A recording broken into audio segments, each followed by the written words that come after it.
Welcome to Exterior Plus's tutorial on how to try out Audacity floorings in your desired room.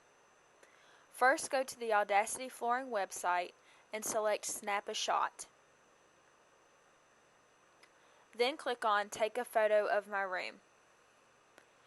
You are able to take a picture or select from your camera roll.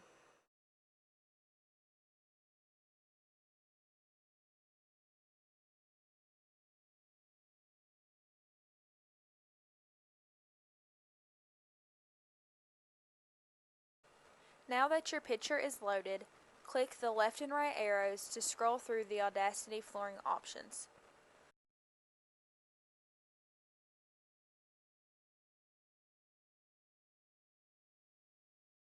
You can also click the bottom right arrow to change the floor's direction. When you have found the perfect floor for you, click the three lines in the top right corner to view more details.